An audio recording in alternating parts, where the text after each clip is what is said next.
Bueno, sigamos entonces en nuestra tarea. Solo que quiero mostrarles ahora un poco de la confesión de Westminster. Pastor Sánchez, a mí me anotó, ¿cierto? Aquí está justamente sobre la caída del hombre, del pecado y de su castigo, Ya. ¿no? En el capítulo 6 de Westminster, ahí trata con respecto a eso, ¿no? Y el primer tema dice: nuestros primeros padres, seducidos por la sutileza y tentación de Satanás, pecaron al comer del fruto prohibido, ¿no? Dos, por este pecado cayeron de su rectitud original y perdieron la comunión con Dios, ¿no? Quedaron muertos en el pecado y totalmente corrompidos. De ahí viene este hecho de la degradación humana o la depravación, ¿no? La depravación total del hombre. Es una palabra fuerte, pero que teológicamente entendemos significa que está alejado, está, digamos, hay un abismo, ha perdido la comunión con Dios, ¿no? Entonces dice: siendo ellos el tronco de la raza humana, la culpa de este pecado les fue imputada, y la misma muerte en el pecado de la naturaleza corrompida se transmitieron a la posteridad que desciende de ellos según la generación ordinaria. O sea que está hablando acá del pecado original que pasó a todos los seres humanos, ¿no? Y están los textos bíblicos también, ¿no? Cada uno. Después dice: de esta corrupción original por la causa o por lo cual estamos completamente impedidos, incapaces y opuestos a todo bien, enteramente inclinados a todo mal, proceden todas nuestras agresiones actuales, ¿no? O sea que el hombre, si bien originalmente fue hecho bueno, pero por el pecado eligió lo malo, y toda la maldad delante de Dios es lo que se ve en la maldad humana. Ahí consiste la depravación, ¿no? No quiere decir que ese hombre pecador no sea bueno en el sentido de que pueda criar bien a sus hijos o trabajar o hacer cosas, pero va a mostrar su naturaleza pecaminosa en lo que hace, ¿no? Así estamos fabricados. Por eso Pablo dijo: el bien que quiero no hago, sino hago lo malo. ¿Ves? Ahora, después dice: esta composición de naturaleza permanece durante esta vida en aquellos que son regenerados. Y aun cuando sea perdonada y amortiguada por medio de la fe en Cristo, sin embargo ella y todos los efectos de ella son verdaderamente y propiamente pecado, ¿ves? O sea que así hemos sido regenerados, hemos sido redimidos, hemos sido salvados por Cristo, ¿ya? Eh, esa naturaleza permanece durante la vida, o sea, todavía está ahí, ¿no? Aunque ya no tiene efectos para perdición, ¿ya? Se está manifestando y ahí está nuestra lucha, ¿no? Hasta que seamos librados de eso, ¿no? Es lo que Pablo justamente mencionaba, ¿no? Y era su reclamo, ¿no? Miserable hombre de mí, ¿quién me quitará este cuerpo de muerte, ¿no? Luego dice: todo pecado, ya sea original o actual, siendo una transgresión de la justa ley de Dios y contrario a ella, por su propia naturaleza trae culpabilidad sobre el pecador, y por lo que éste queda bajo la ira de Dios y de la maldición de la ley, y por lo tanto sujeto a la muerte, con todas las miserias espirituales, temporales y eternas, ¿no? Está hablando del hombre en su naturaleza de transgresión, ¿no? Ha transgredido, y el hombre en esa condición pues simplemente tiene una maldición de Dios, está bajo la ira de Dios y está sujeto a la muerte, porque el pecado lleva a la muerte. Muy bien.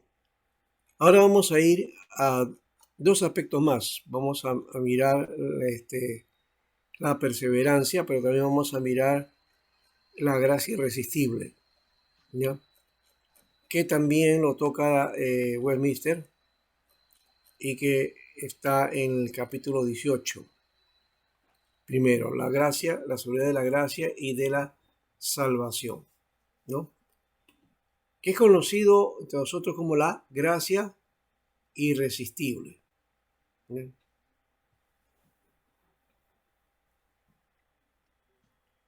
Y aunque acá suena fuerte, ¿no? Son palabras que de seguro que hoy día ya no hablaríamos, por esto de que no puedes decirle cosas a una persona que coacte en su derecho, ¿no? Y entonces, decir que los hipócritas y otros hombres no regenerados pueden vanamente engañarse a sí mismos con esperanzas falsas y presunciones carnales de estar en el favor de Dios y en estado de salvación, cuya esperanza perecerá. Sin embargo, los que creen verdaderamente en el Señor Jesús y le aman con sinceridad y esforzándose por andar con toda buena conciencia delante de Él, pueden en esta vida estar absolutamente seguros de que están en el estado de gracia y pueden regocijarse en la esperanza de la gloria de Dios, y tal esperanza nunca les hará avergonzarse, no les causará vergüenza, ¿no? Eso es lo que quiere decir. Bueno, entonces aquí está hablando de esa seguridad de la salvación, pero también nos está diciendo que no hay otra forma, ¿no? Que es por gracia, ¿no? No por alguna presunción carnal o alguna forma que nosotros pudiéramos hacer, ¿no? No existe eso, ¿ya? Como, por ejemplo, la religión ha inventado el hecho de que si, por ejemplo, tú haces peregrinaciones, ¿no? Entonces esas peregrinaciones te sirven como a modo de indulgencia, ¿no? Para que te permita el perdón de tus pecados, ¿no?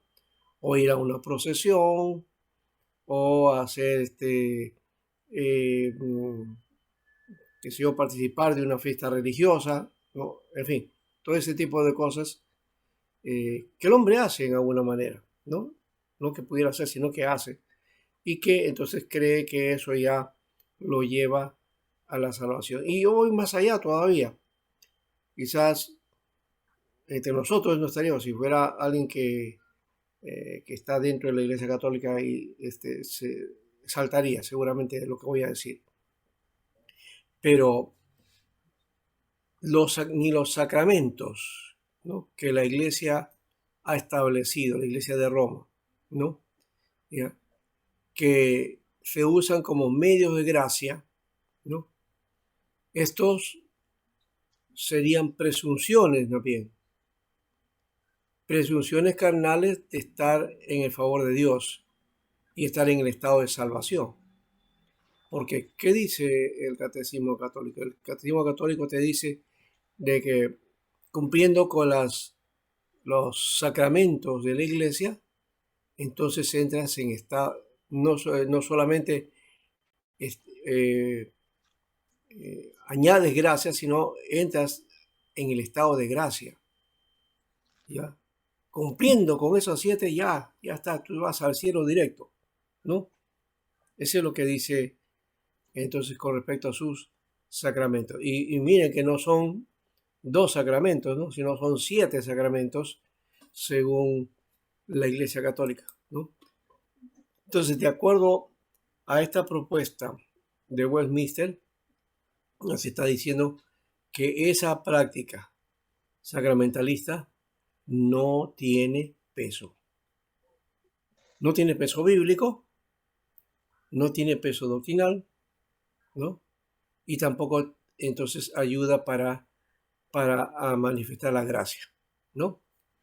Entonces, los sacramentos para nosotros no son medios de gracia, ¿ya? Si para el católico lo es, ese es asunto de ellos, no es nuestro, ¿no? Y si así le enseñan, bueno, ese es su punto de vista, pero la Biblia no te enseña eso, ¿no? Es ¿Por más, qué? no está la concepción de esa manera, ¿no? Solamente hay 2 sacramentos que podemos asumir, que es la Eucaristía o la Santa Cena, y el otro es o el primero, ¿no? El bautismo, ¿no? Bautismo El y bautismo y la Santa Santa Cena. Cena. Bautismo o Eucaristía. Nada más, esos son los únicos, pero ni siquiera eso no son medios de gracia, ¿ya? no son medios de gracia. El bautismo no te salva. Sí, El no te bautismo no arrepientes. salva a nadie. Y el participar de la cena tampoco te salva, ¿ya? Más bien es una fórmula de la Santa Cena es como probar, probar el estado espiritual del creyente, ¿no? ¿No? Es como el termómetro, ¿no? Como el termómetro, ¿no? El termómetro te mide la temperatura, ¿no? Ya, la Santa Cena te mide la temperatura espiritual, en qué condición estás, ¿no? Entonces, si tu temperatura ha bajado o ha subido, que no debería ser ni subida ni bajada porque es malo, ¿no? Tiene que haber un buen promedio de temperatura. Y entonces la condición, la Eucaristía te marca ahí esa comunión con Dios, ¿no? Y la perseverancia. Bien, entonces, ¿qué más nos dice aquí acerca de esto? Ya, sigue hablando entonces con respecto a, a la seguridad, ¿no? Dice, la seguridad infalible de fe basada en la verdad divina de las promesas de salvación, en la demostración interna de aquellas gracias a las cuales se refieren las promesas, en el testimonio del espíritu de adopción, testificando a nuestro espíritu de que somos hijos de Dios.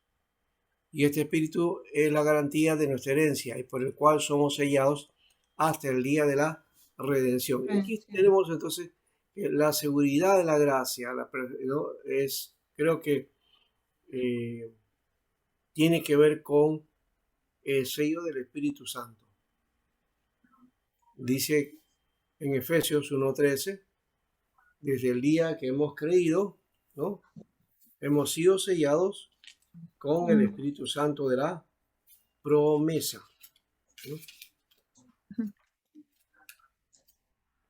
Y teniendo el sello, ¿no? Garantía de la salvación.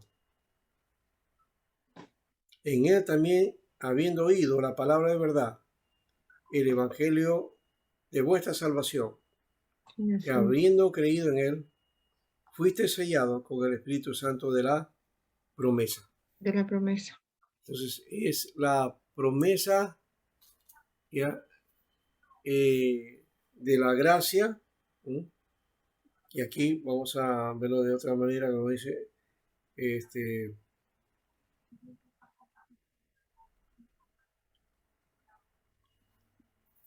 la promesa de la gracia era enviar al Espíritu Santo.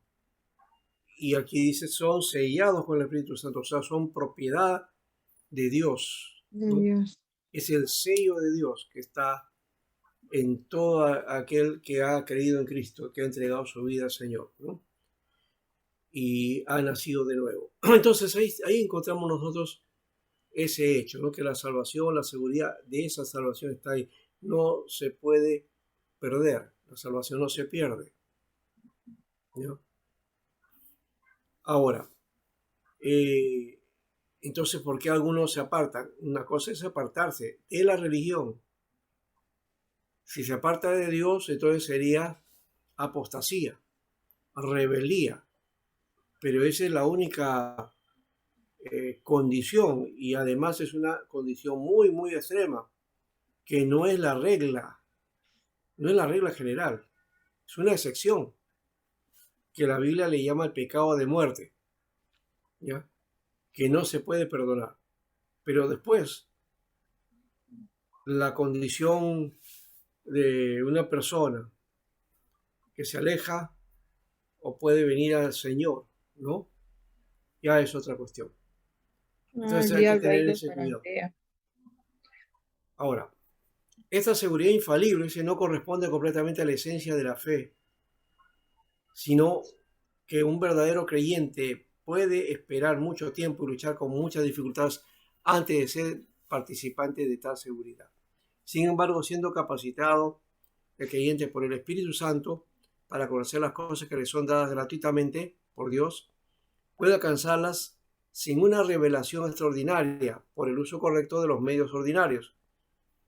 Y por eso Es el deber de cada uno ser diligente para asegurar su llamamiento y elección, para que su corazón se ensanche en la paz y en el gozo del Espíritu Santo, en amor y gratitud a Dios, y en la fuerza y alegría de los deberes de la obediencia, que son frutos propios de esta seguridad. Así de lejos está esta enseñanza de inducir a los hombres a la negligencia. Eso también hay que tener cuidado y lo dice Westminster muy bien. Que la gracia no significa que porque ya te salvó el Señor, entonces haz lo que quieras ya, pues no es crear negligencia, irresponsabilidad, ¿no? Porque algunos creen eso, ¿no? No, eso que dicen que la salvación no se pierde y salvo siempre salvo y puedes pagar lo que quieras, haz lo que quieras, siempre vas a ser salvo. Tampoco es así, ¿no? Tiene que dar vida, ¿no? Debe dar fruto de una vida, ¿no? Digna de arrepentimiento, ¿no? Eso creo que es importante también asumirlo aquí, ¿no? Así que la seguridad de la salvación de los verdaderos creyentes puede ser en diversas maneras zarandeada, disminuida o interrumpida por la negligencia en preservarla, por caer en algún pecado especial que hiera la conciencia y contriste el espíritu, por alguna tentación repentina o vehemente, por retirarles Dios la luz de su rostro y permitiendo aún a los que le temen que caminen en tinieblas y que no tengan luz, ¿no? Sin embargo, nunca quedan totalmente destituidos, ¿eh? De aquella simiente de Dios y de la vida de fe, de aquel amor en Cristo y de los hermanos, de aquella sinceridad de corazón y conciencia del deber, de todo lo cual por la operación del Espíritu esta seguridad puede ser revivida en su debido tiempo y por lo cual mientras tanto los verdaderos creyentes son sostenidos para que no caigan en la desesperación total. Muy bien, entonces ahí nos afirma que en la seguridad de la salvación que no se pierde, pero también Dios permite de alguna manera, ¿no? Ya, que digamos pase un tiempo así de alejamiento, pero tienes que volver a Dios, ¿no? Y aquel que ha sido marcado por Dios pues va a volver de todas maneras, de hecho, ¿ya? Y además eso también es relativo con respecto a nosotros, no a Dios, sino a nosotros. Porque quién sabe quién es salvo y quién no es salvo. ¿Quién puede afirmar que Dios me ha elegido a mí o no te ha elegido a ti? ¿Ya? Eso ya sería orgullo espiritual, afirmar algo así. Porque nadie puede estar seguro desde esa perspectiva. La seguridad está en Cristo. La seguridad está en la obra que hizo el Señor. La seguridad está en ese plan supremo que Dios estableció desde antes de la fundación del mundo, ¿no? Creo que ahí está claro el asunto, ¿verdad? Ahora vamos a la perseverancia de los santos. Lo hemos puesto al revés, ¿no es cierto? El 18 es el que habla de la gracia y el 17 habla de la perseverancia. En la perseverancia nos dice a quienes han aceptado en su amado y quienes han sido llamados eficazmente y santificados por el Espíritu, no pueden caer ni total ni definitivamente del estado de gracia. ¿Ve? Los que han sido llamados y los que han recibido el amor de Dios. Por eso Romanos 8 dice, ¿quién nos separará del amor de Dios? Y diría, ¿quién nos separará de la gracia de Dios? ¿No? Y dice, los que definitivamente, dice, no pueden caer del estado de gracia, sino que ciertamente han de perseverar en él hasta el fin. Serán salvos eternamente. Entonces ahí está también la otra condición, ¿no? Que no caer del estado de gracia y perseverar hasta el fin, ¿no?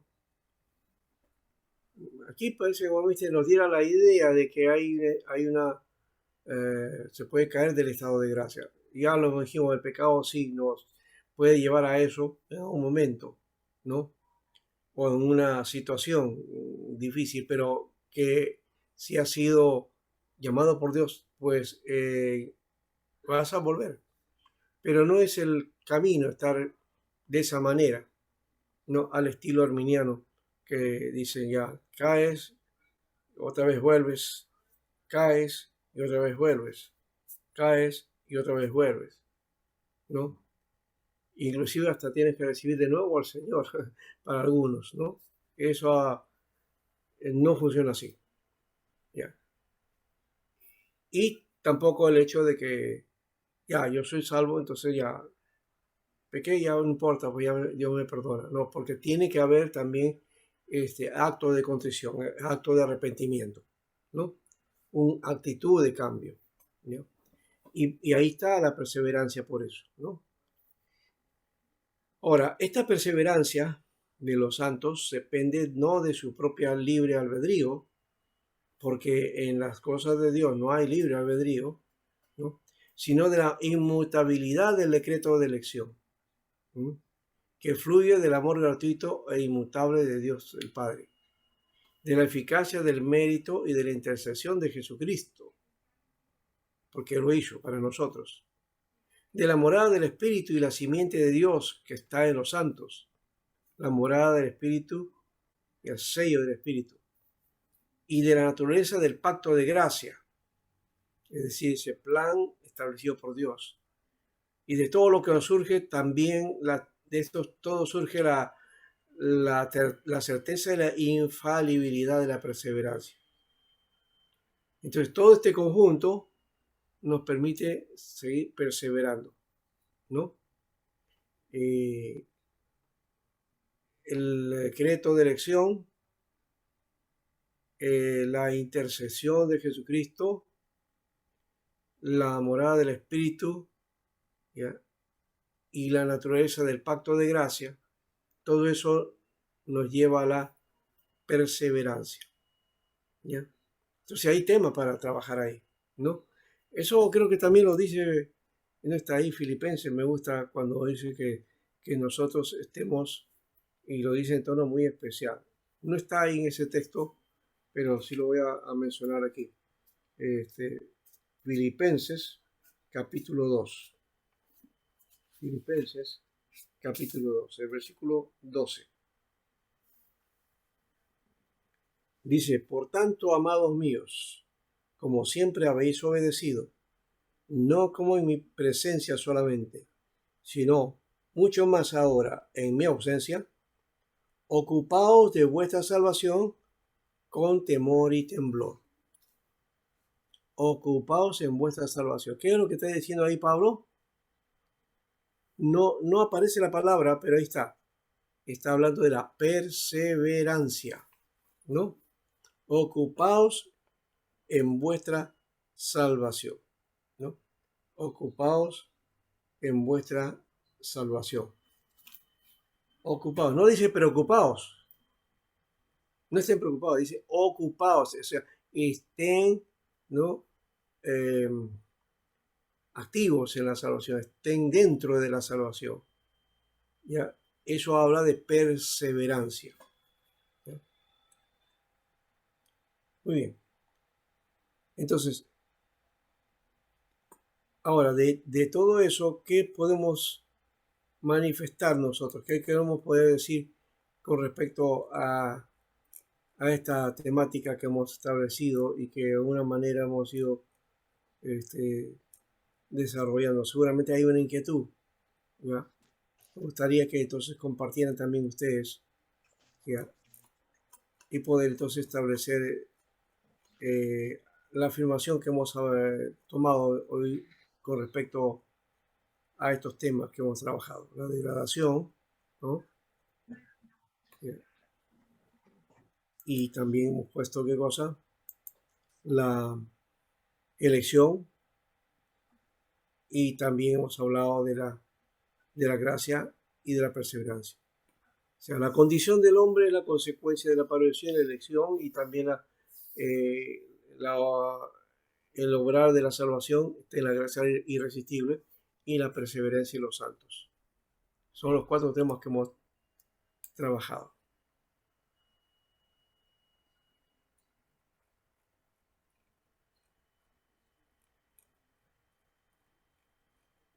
Todavía quedan algunas cosas más para hablar, pero quisiera que ustedes intervengan. A ver, adelante.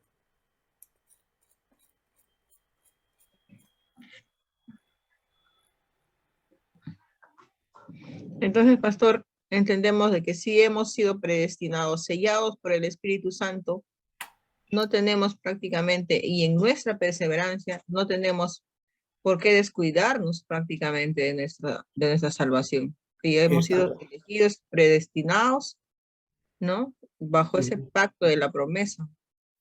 Claro, Entonces, ya somos elegidos, pues, pastor, somos santos. Y ya no por tenemos eso. por qué ni siquiera caer. Ujú. Claro, hay la posibilidad, sí, pero también hay la posibilidad de restaurar. Ahora, pero más allá de eso, es el plan de Dios que nos permite y también nos dice que necesitamos perseverar, es Ah, afirmarnos en Él. O sea, vivir en la salvación, ganar la salvación no es lo que vamos a tener ya al final. Lo tenemos ahora, pero justamente hay que ir perfeccionando eso, estar ocupado en ese perfeccionamiento, ¿no? hasta que Y sea eso, pues, eso va a evitar que peques, ¿no?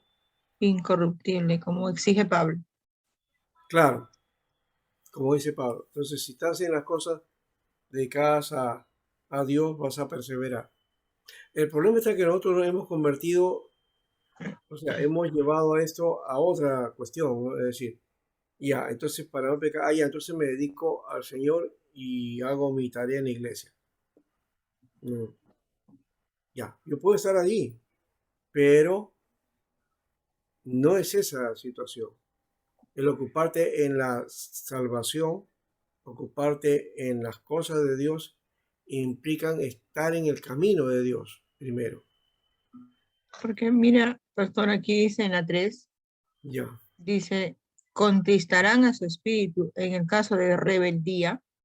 Obviamente, dice, se verán excluidos en alguna medida de su gracia y consuelos. Tendrán sus corazones endurecidos y sus conciencias heridas. Lastimarán y escandalizarán a otros y atraerán sobre el juicio, sí, juicios temporales. O sea, prácticamente una cierta, mm, eh, ¿cómo le puedo decir? Zarandeada por el enemigo. sí, sí. O en todo caso también es pulimiento de Dios, ¿no? O sea, Dios Juicio pone eso prácticamente. ya Y ahí para... donde podemos decir, ay, mira, esto me está pasando, ¿por qué me pasa? ¿A eso podríamos decir, pastor? Claro, Porque acá claro, dice por bien claro, eso. y traerán y atraerán sobre sí juicios temporales, ¿no? Hasta que puedas decir, Señor, perdóname, límpiame nuevamente. Claro, Mm, mm. claro. Es que eso es lo que va, eh, esos juicios temporales son los que te van limpiando. Y uno tiene que, la perseverancia implica también tener conciencia de eso, ¿no? De que Conciencia de hiciste esa mal, situación que estás haciendo mal. reconocer. Claro, ¿ya? Como David lo dijo, ¿no? ¿No? Yo no Que quiero él, perder mi piedrecita, pastor. ah, Yo, no quiero, yo quiero seguir teniendo más piedrecitas lindas en mi corona, exacto, entonces tiene que uno seguir adelante, ¿no? perseverar. Y esa es la perseverancia. Ujú. Y hemos dicho, no, no cambiemos una cosa por otra. Puedes estar trabajando en la obra, bien. Sí, pastor. Puedes estar metido en la iglesia hasta las 24 horas del día, pero, pero si estás dejándote llevar por tu naturaleza pecaminosa, no te sirve de nada. Juicio santo que ve, pastor. Claro, entonces lo que tiene que ver es que tu relación con Dios, cómo estás, ¿no? Tu caminar con Mm, Dios, eso es lo que va, ¿ya? Y eso hace que todo lo demás este, comience a funcionar, ¿ya? Entonces, no, no caigamos en esa falsa idea de que porque hacemos, servimos, cumplimos, ya estamos bien con Dios, ¿no? No. Mientras no, todavía estamos dominados por el pecado, ¿no? mm. Y eso también se muestra en nuestra propia expresión y en nuestra propia actuar, caminar incluso, porque a veces muchas personas, estando en nuestra iglesia, ¿no? Optamos esa religiosidad y a veces herimos, dañamos, y ¿Sí? eso es casualmente, pues, pastor, cuando no Bueno, hayas ¿y caído, quién no hace eso? Porque también ¿sí? siendo, digamos, queriendo ser perseverante ante Dios, firme y todo, ¿quién no en las relaciones humanas no se equivoca? Sí, pues ¿No? también. Santiago no dice ahí, Mm, quien es capaz de dominar su lengua, su lengua, puede dominar todo su cuerpo, ¿no? Pero cuántas veces alabando a Dios y luego hablando mal de los hermanos, o confrontando a los hermanos, o comportándonos mal con los hermanos, ¿no? mm. Pero Entonces parece, ahí, pastor, que todo eso es un proceso. por eso es un proceso. Yo- Por Sí, eso cuando habla ahí de ocupados con temor y temblor en vuestra mm, salvación, hasta ¿no? comprender casualmente, ay, de tenerle temor y temblor a Dios. Sí, no, por eso no se trata, cuando está diciendo ahí es, no, cuida tu salvación, no te vas a caer, no, de eso no está hablando, que es la interpretación que hace en el mundo arminiano, ¿no?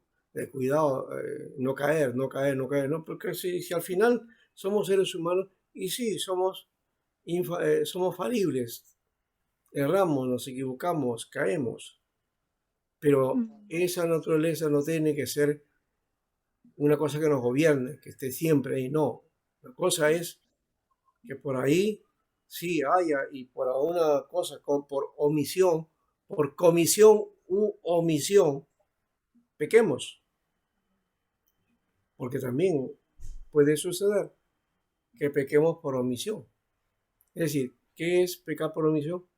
Es pecar, pero porque te sale el pecado y no porque ha habido una intención ahí, ¿no? Mm, Entonces eso también hay que tener el cuidado, ¿no? ya. Y no, Sabiendo y lo haces, sería pecado. bueno, sabiendo y lo hace y también no sabiendo, porque también puede uno equivocarse por Mm, ignorar cosas también, ¿no? Y erramos. Ahora, eso debe tener el cuidado, ¿ya? Y saber en qué medida estamos también. Y no pensar, generalmente siempre estamos pensando en el otro, ¿no? mm, En cómo está en su estado espiritual. Y uno se mide y pone como medida nuestra propia vida frente al otro. Y siempre pensamos que estamos mejor que el otro, o que el mm. otro está mal, o que el otro está el pecado. Nos gana nuestro egocentrismo. Sí, y de Egocentrismo. alguna manera estamos proyectando en realidad lo que tenemos, ¿no? Mm, Yo recuerdo una vez una oportunidad que hubo, una cosa rara me sucedió, ¿no? Y le cuento a usted, en confianza eso. Vino una hermanita un día, por estas cosas que venía no sé si era un mensaje que tenía que ver con pedirnos perdón, creo que era la Santa Cena, me parece por ahí era. Ya era después vino un joven y me dice, pastor, este, yo pedí perdón y venga y me dice, que ella me había visto, no, ya recuerdo que eso, que yo en un momento, ese día creo que fue, o otro día, agarró y le saludé y le tomé la mano, y fuertemente, ¿no? ¿Ya? Y bueno, y fue un saludo como hago siempre a muchos, ¿ya? Y me dijo que ella me dice que ese saludo no le gustó y que se sintió mal, ¿no? Que se sintió mal y que pensaba que yo estaba haciendo el saludo con otra intención, ¿no? mm, Y al final me estaba diciendo que yo era el que estaba pecando, ¿no? Y bueno, yo no dije nada más allá, le dije, bueno, está bien, hermano, lo tomo, va a tener el cuidado debido, punto, nada más, ¿no? Pero, no sé, eso le, ese saludo no le gustó a ella, creo que soñó conmigo también, no sé qué cosa le pasó. Lo cierto es que al final me atribuyó a mí esa situación, ¿no? Entonces, eh, yo le dije que no había ninguna cosa y que finalmente le recibo y por la fe y punto. Y desde ahí, entonces para otra ocasión ya no la saludé de esa manera para que no ella, se sienta mal, ¿no? ¿No? Mm. No sé qué cosa era lo que quería expresarme o algo había, no lo sé. Lo siento que quiso mezclarme con ese de saludo como que yo estaba provocando algo, ¿no? En fin, esas son proyecciones que a veces uno tiene, pues, ¿no? Proyecciones que algunas veces son muy sutiles, ¿no? Que uno te dice, hermanito, yo soy contigo, que estábamos yendo por aquí, por allá, qué sé yo, ¿no? Qué bonito, parece bueno, ¿no? Pero no siempre es bueno. Sí, pero a veces Sí, podemos oír y también malinterpretar. y malinterpretar, También. Sí, exactamente. pues. Sí, entonces hay que tener ese cuidado, ¿no? Por eso Sí, digo, pues. ¿quién no peca de palabra? ¿Quién no Sí. peca a veces por omisión? Situaciones que le son embarazosas a las personas, ¿no? ¿Ya? Entonces, Yo también a veces hacía bromas con la mano, pastor. Y cuando sí. una vez cuando hice una broma en la mano, yo misma en la iglesia me avergoncé y no lo vuelvo a hacer ahora. Me avergoncé. Bueno, de todas maneras, claro, no somos, porque tampoco hay que ir a la cucufatería, ¿no? No vamos Mm, también ser así, porque creo que debemos ser sanos mm, en nuestra manera de pensar, pero también sabemos que tenemos que tener el cuidado, ¿ya? Porque no mm. todos piensan igual y porque no todos actúan igual, ¿ya? Pero no debemos estar mirando pecado en todo, ¿no? ¿No? Pensando que no, que ese acto no, eso no lo hago porque no, eso es malo. Entonces me voy a psicosear, alguien. Y esa no es la idea tampoco, ¿no? La idea es que actúes con naturalidad, que fluya lo del espíritu con naturalidad, que lo que salga de Dios te salga de corazón, no una actitud forzada, ¿no? Algo que acartonado, ¿no? Esa no es la idea, ¿ya? Muy bien, Aide creo que está perseverando, está interviniendo en todo ahora, pero quiero que los demás también actúen, a ver qué me dicen, pues, a ver. Me voy a mutear, pastor, que termine las clases. ¿Ah? ¿Qué me dicen los demás? No, no digo que no lo hagas, está muy bien, me parece que está muy bueno. Sí, sí, hermano. Sí, escucho. Yo le quería hablar de algo, comentar algo acerca de la seguridad de la gracia y de la salvación.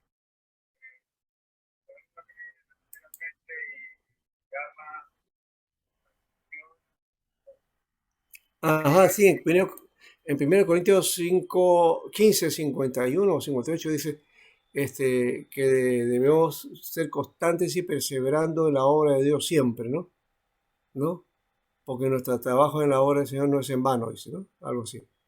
Y eso es, la obra en el Señor no es solamente el ministerio, es nuestra vida puesta al servicio de Dios y a que perseveremos en el Señor, ¿no? En Cristo, ¿no? Siempre constantes, ¿no? Sí, José, perdón, no se escuchaba bien. A ver, José. ahora, Sí, ahora sí. estaba compartiendo del capítulo 18 acerca de la gracia y de la salvación. Ajá. Dice ahí, estaba mirando unos apuntes, cree verdaderamente a Jesús y lo ama con sinceridad y está estándose, ¿no? En caminar a su lado, delante de él, con una buena conciencia de andar con él, perseverando y todo, tiene la seguridad de que, es acreedor o está en el estado de la gracia y de la salvación. Ujú. Así es. Y de hecho, así como lo dice, y de paso, aquí está el texto exacto, tal como está, literal, 1 Corintios 15:58. Así que, hermanos míos amados, estad firmes y constantes, creciendo a la obra del Señor siempre, sabiendo que vuestro trabajo en el Señor no es en vano. Acá está hablando de los que ministran, ciertamente, pero también se puede aplicar este texto a esa constancia y a esa perseverancia de estar firmes, creciendo la obra del Señor, que quiere decir creciendo en el obrar del Señor en nuestra vida, ¿no? Porque también a veces pensamos, queremos que todo el mundo crezca y a veces nosotros no nos damos la oxigenación necesaria para recibir también ese crecimiento de parte de Dios, ¿no? Y creemos que vamos a crecer solamente haciendo la obra, ¿no? Entonces necesitamos también esa constante de crecer en la obra del Señor, crecer en el Señor, para también crecer en la obra del Señor, ¿no? Entonces, cuando yo crezco, entonces puedo dar. Cuando no crezco, no puedo dar. Y cuando crezco, también puedo estar firme y constante para crecer, para hacer crecer la obra del Señor, para estar en el Señor, creciendo la obra, ¿no? Porque la obra en el Señor no es en vano. Toda obra en el Señor no es en vano. La obra de nuestra vida, la obra de los hermanos, la obra en la iglesia, ¿no?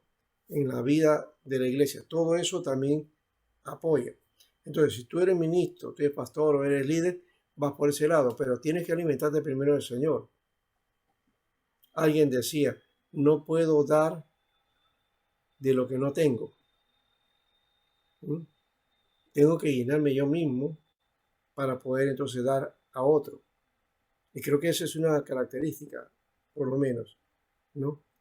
Más allá de esta de la perseverancia está en caminar el Señor, pero ojo, no confundamos ese hecho de la perseverancia y del caminar en el Señor cada uno, ¿ya? Y que estamos firmes en la salvación, y otra cosa es el llamamiento al ministerio y a la obra. Algunos confunden las cosas. Yo muchas veces he visto en esta experiencia de enseñanza cuántas hermanos han venido y creen que ya, yo en la iglesia ya aprendí, dice. Ya conozco todo lo que me enseñado en la iglesia, ahora yo quiero más. Vienen al seminario para que aprender más, dice. ¿Así es el camino? No, porque el seminario no es para aprender más, el seminario es para formar ministros. Si tienes el llamado de Dios y confirma ese llamado, bueno, bienvenido.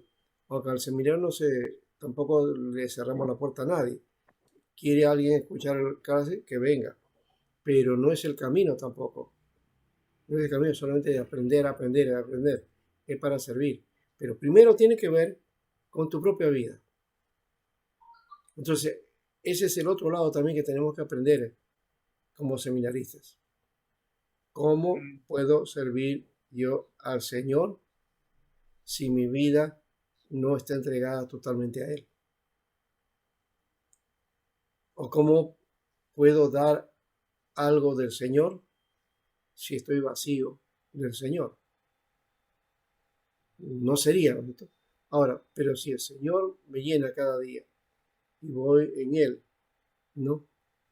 Entonces voy a ir caminando de acuerdo a su propósito, entonces voy a tener algo que dar también a los demás. Ese es el principio, ¿no? Ese es el principio. Y por otro lado hay que romper ese mito también de creer que solamente los consagrados son los ministros y los pastores, ¿no? Entonces al pastor sí se le exige oración, lectura de la Biblia, visitar a la iglesia, dedicarse a la iglesia, ¿por qué? Porque él es el siervo de Dios.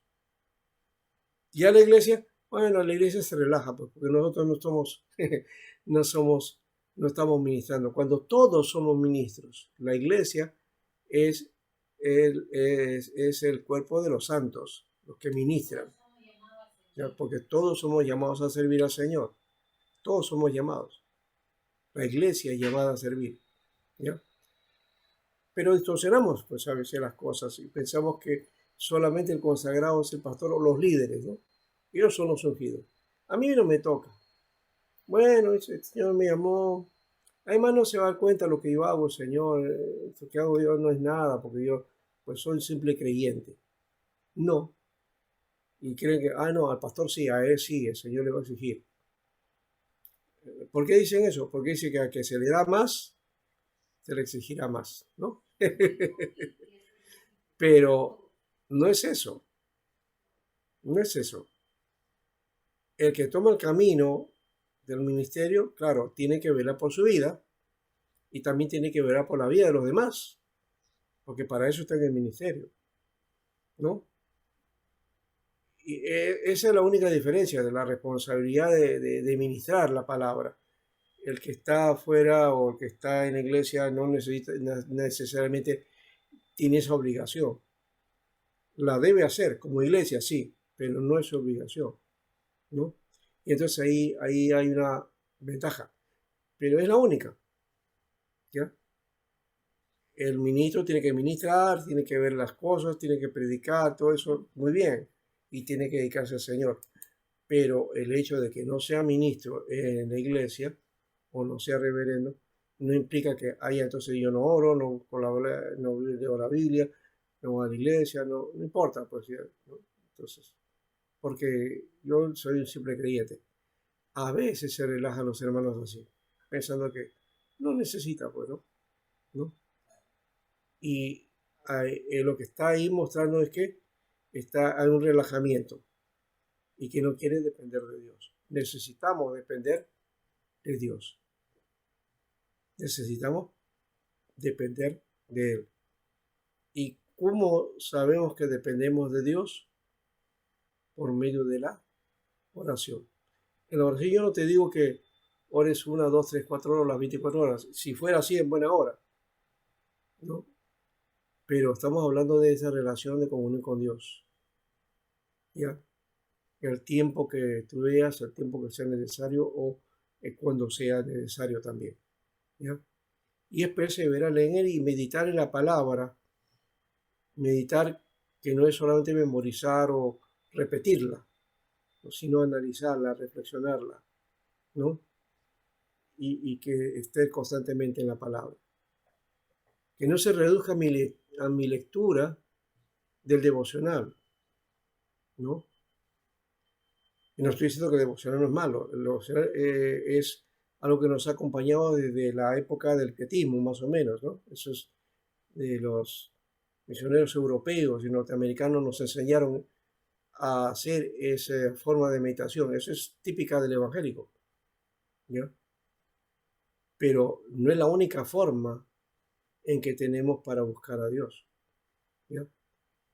Entonces, alguien me decía el otro día una cosa y estábamos hablando acerca de esto. Ustedes saben que, y yo lo he repetido varias veces aquí también, ustedes saben que los primeros creyentes no tenían Biblia.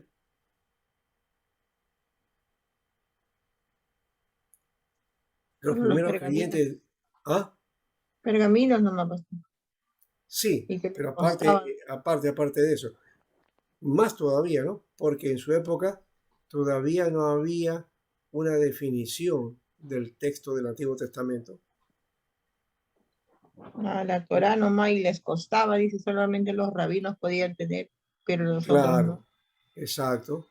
Mm. Y no había Nuevo Testamento. Tampoco había evangelios. ¿Mm? Y por ahí alguno, de repente por ahí, alguno haya escuchado un evangelio, ¿no? O en todo caso, bueno, el evangelio oral sí lo escuchaban, pero que hayan tenido el documento a la mano, bien difícil, ¿ya? Entonces, con ese aspecto, por ejemplo, no, pues el creyente del primer siglo no hacía el devocional como hacemos nosotros, pues, ¿no? No es el mismo estilo, ¿ya? No hacían una lectura, lo que hacían era una meditación de la palabra, ¿Y de dónde venía esa meditación? Del texto del Antiguo Testamento, del texto que ellos pudieran rescatar y que especialmente rescataron. ¿Cuál fue? El texto de la Septuaginta. Ese fue el texto que utilizaron, ¿no? No fue del texto hebreo, fue de la Septuaginta. Y de esa manera también van interpretando el texto y van poniendo. Por ejemplo, cuando Pablo te dice, toda escritura es inspirada por Dios, ¿a qué se está refiriendo?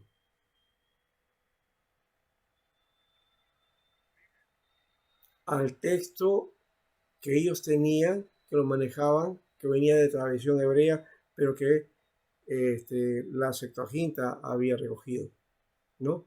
Porque no existía el Nuevo Testamento, entonces para ellos no había esa idea de inspiración del Nuevo Testamento. El Nuevo Testamento es una tarea que se desarrolla y que se define en el cuarto siglo después de Jesucristo. En el concilio de Nicea, en el concilio de Cartago, por ahí, esos concilios por ahí van definiendo todo el asunto de lo que corresponde al canon del Nuevo Testamento. Entonces ya para el siglo 4 o 5 ya podemos hablar de Biblia, ahí recién.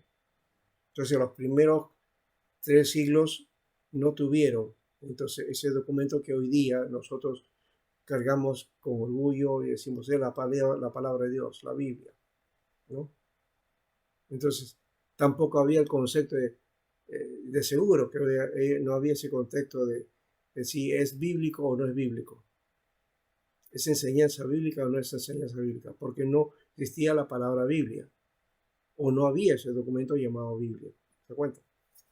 Ahora, eso que le estoy diciendo que es historia y que es el elemento, ¿no? que procede de la iglesia, no estamos rechazando el hecho de que la Biblia, más bien afirmamos que todo ese mensaje dado por los profetas y por los apóstoles, bueno, se condensó y ahora tenemos ahí la palabra de Dios o el mensaje de Dios, ¿ya?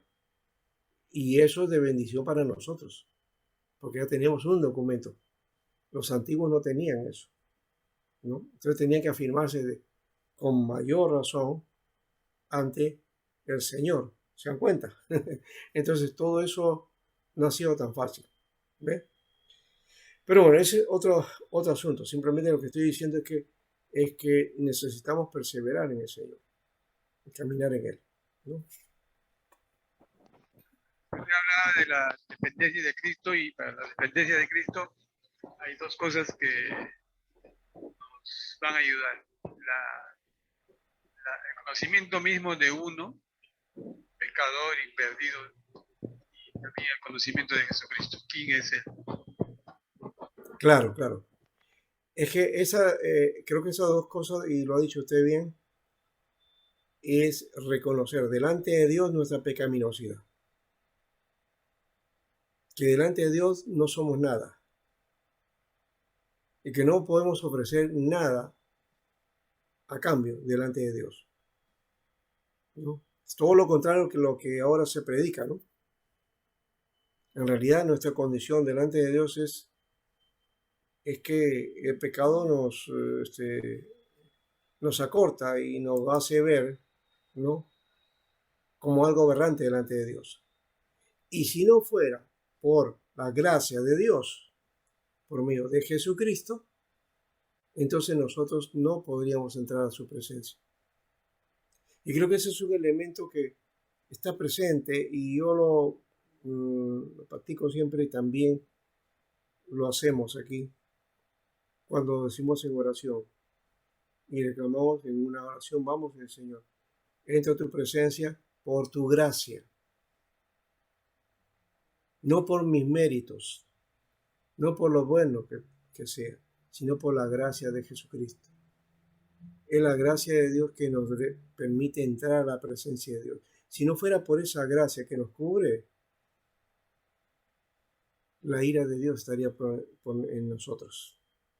No podíamos ser aceptos a Dios en ninguna manera.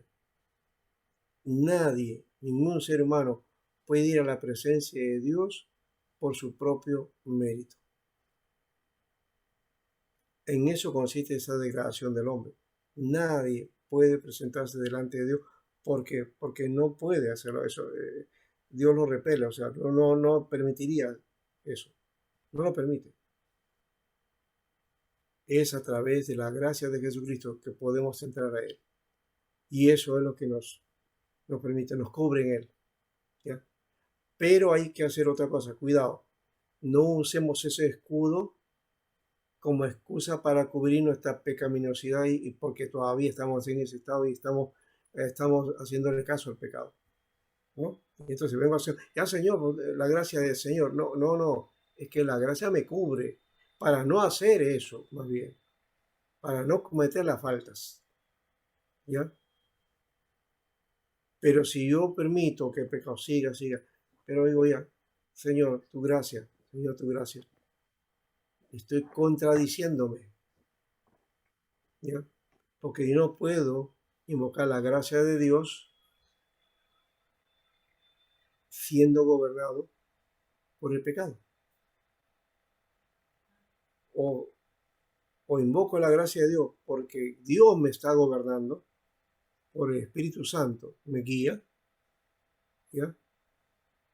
Si no, no puedo entrar a la presencia de Dios. ¿Ya? No podría hacerlo. ¿Ya? Muy bien. ¿Alguien más que quiera mencionar algo más aquí?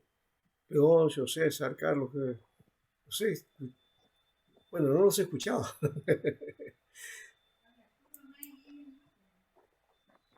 Es un poco confuso quizá todavía para mí este tema de la predestinación, ¿no? Pero sí tiene mucho sentido también el tema de la gracia, ¿no? De la justificación.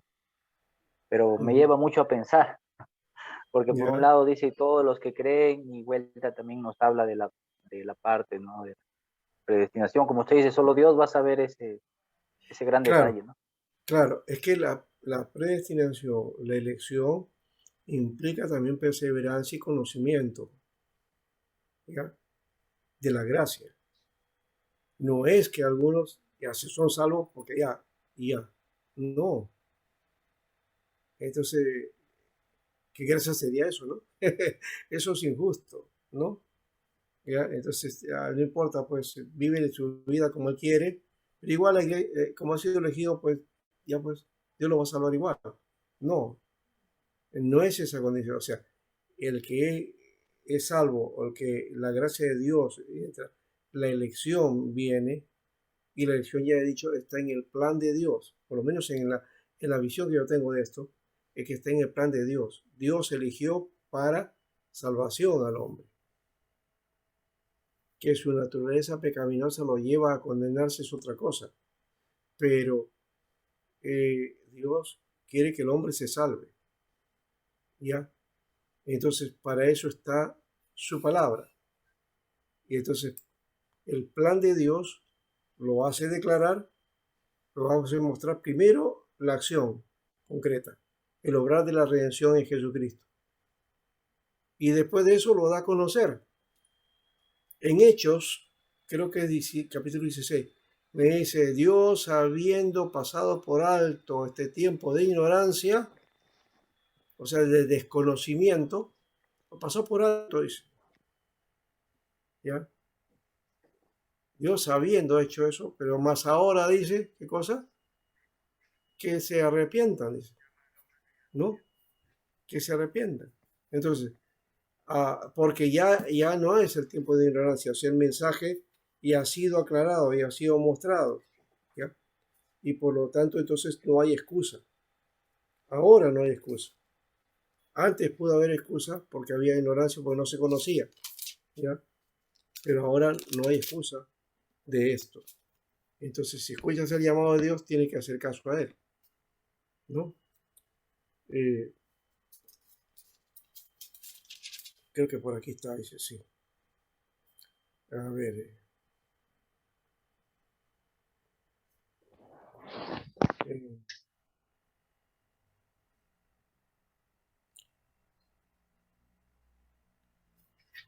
Creo que era 16 o 17, pero por ahí está.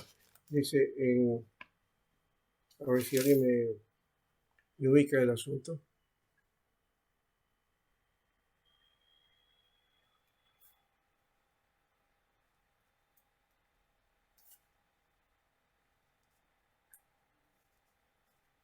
Ujú.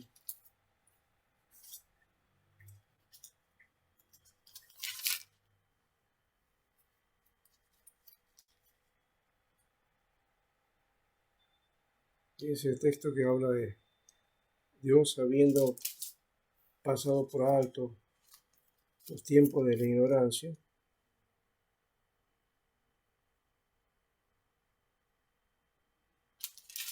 porque el capítulo 16 de Filipos.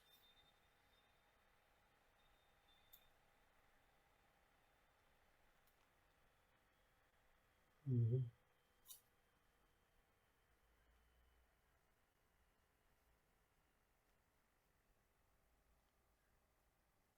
Sí, habla de Filipo el carcelero también, y del carcelero de Filipo. Pero el otro pasaje entonces está en otro lugar.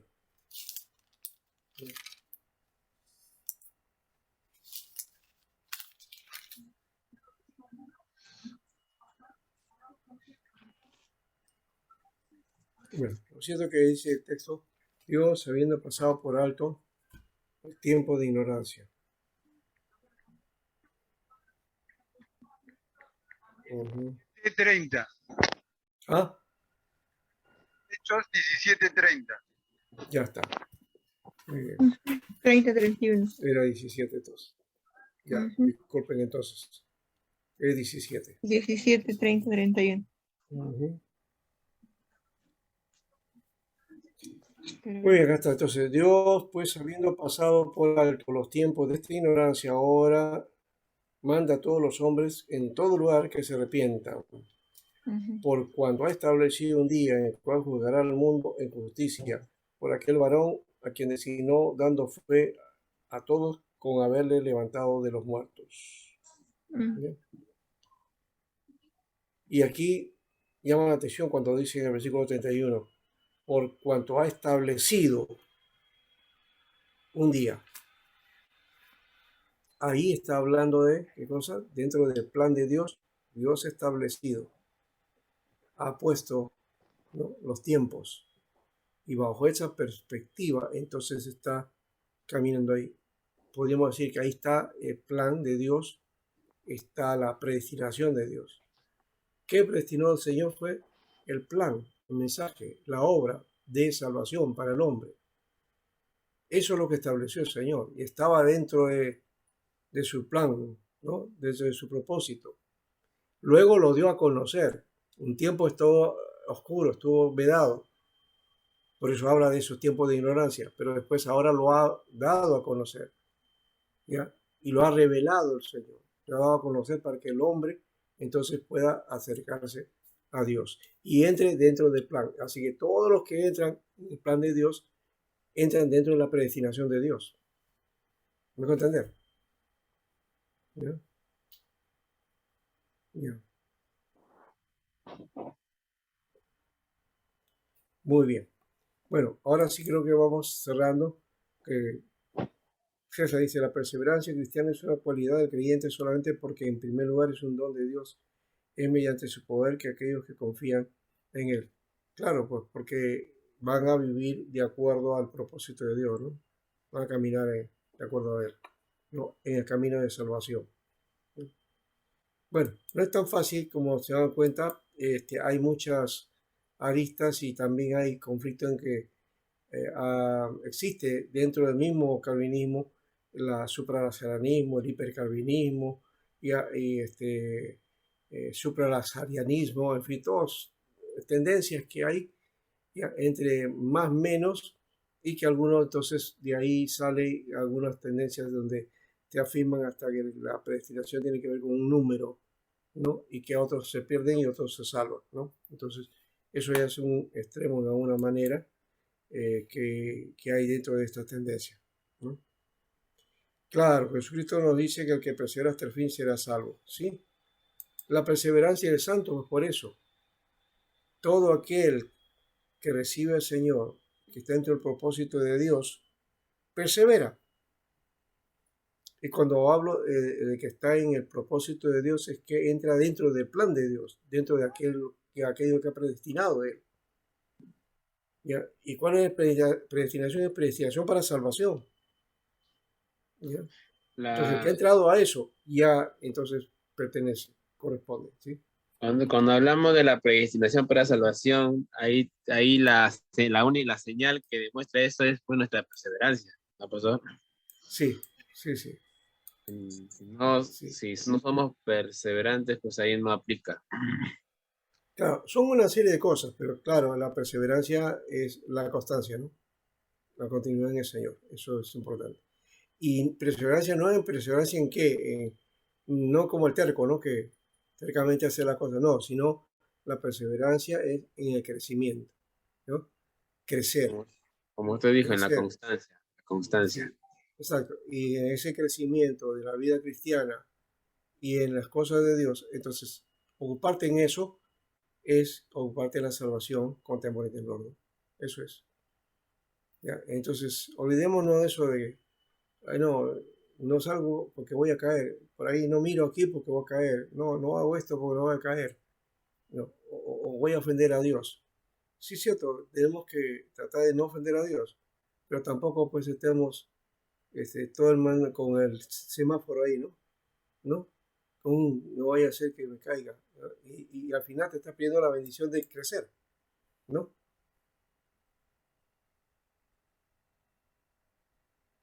Claro, para fructificar, exactamente. Vivir en los frutos, eso creo que es importante. Y además también sin empujar, ¿no? ¿Tú has visto algún árbol, ¿no? O el árbol del manzano, por ejemplo, ¿ah? O de la naranja, ¿no? Tratando de sacar naranja, empujando el árbol, no. El árbol lo que hace es que en su tiempo pues, van a florecer y comienzan y salen los frutos, ¿no? ¿No? Y el fruto en su momento cae y ya ese fruto es de bendición, ¿verdad? Así debe ser la vida cristiana.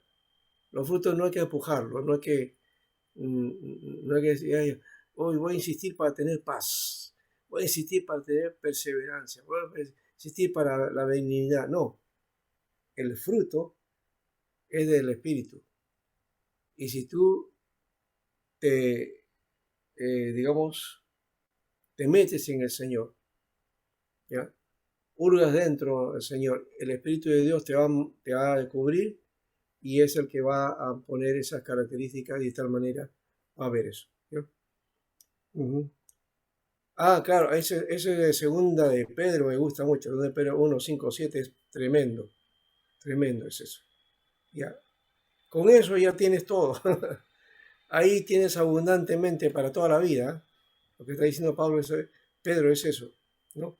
A la fe, virtud, conocimiento, templanza, ¿no? O dominio propio, perseverancia, piedad, afecto fraternal y amor, ¿no? Muy bien. Contra tales cosas no hay ley, dice. Así que caminemos en ellas. Ya nos vamos ahora sí. ¿Ya? Temas. Quiero que ustedes miren para ir definiendo, y creo que haya una temática de lo que estamos haciendo, lo desarrollen ustedes, ¿ya? Como trabajo, porque si le puedo dar trabajitos así chiquitos parece que no funciona mucho. Aunque ya me están dando algunos, ya me dieron esto de las diferencias, ¿no? De doctrinas o confesiones, ya, está bien, de las iglesias. Eso todavía falta, solamente me han presentado 2 o 3 y somos como 15. Pastor, sobre esa tarea, usted dijo que era o sea, que busquemos doctrinas básicas de otras denominaciones para poder compararlas con las nuestras. Sí, Yo sí, pensé sí, que eso sí. sí iba a ser en la clase. No, era para hacer el trabajo. Ya, ok. Ahí también le mandé. Acá no podemos hacer eso, bueno, eso es como sugerencia y especialmente sobre el hombre, porque estamos estudiando antropología. Ok, ¿Ya? pastor. Ahí también le envié, ya Sí. le envié. Ya, gracias. No lo Entonces van apunté bien. 3. Doctrinas básicas. No, era comparar con referencia, en realidad, bueno, sí, era una doctrina básica, era de una manera, pero que tienen que Bíblicas ver, de diferentes. Pastor, no sí, le entendí muy bien la tarea, ¿cómo era? A ver, ahí indícale. Bases bíblicas de diferentes iglesias o denominaciones. ¿Será, pastor? Así es. Ujú. Pastor, y ahora lo de hoy día. Lo habíamos puesto, ¿sabes cómo eso? Porque para mirar en dónde estamos nosotros, ¿no? Esa era la idea. Por eso era. ¿Ya? Y lo de ahora lo que quiero es como estamos en antropología, en cuanto al hombre, trabajar algo sobre la condición del hombre en su relación con Dios. La relación del hombre en la condición del hombre en la relación con Dios. ¿Cuál es el lugar? ¿Cuál es lo que el hombre debe forjar? ¿No? En fin, de todo esto que estamos Del hombre, trabajando, ¿cómo? Sí, sí. la La condición condición del hombre. del hombre en la relación con Dios. En base a lo que hemos trabajado ahora, ¿no? Ujú.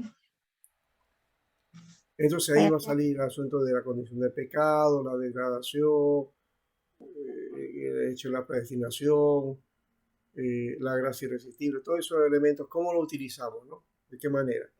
Me ¿Para gustaría cuándo que empieza, pastor? Discúlpame. le voy a dar 2 semanas, ya está, 2 semanas le doy, ¿ya?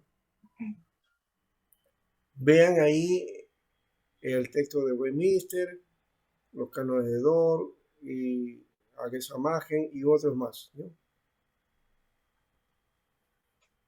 Yo le envié el libro, ¿no? Sí, pues. Ya, ahí tienen la literatura, entonces con eso De buscan. Gresham hace más explícito, sí, cierto, pastor. Sí, sí, sí, sí. Más Muy bien, entendible. ya, perfecto, entonces ahí vamos. Hasta la próxima semana. ¿Cuántas hojas, pastor?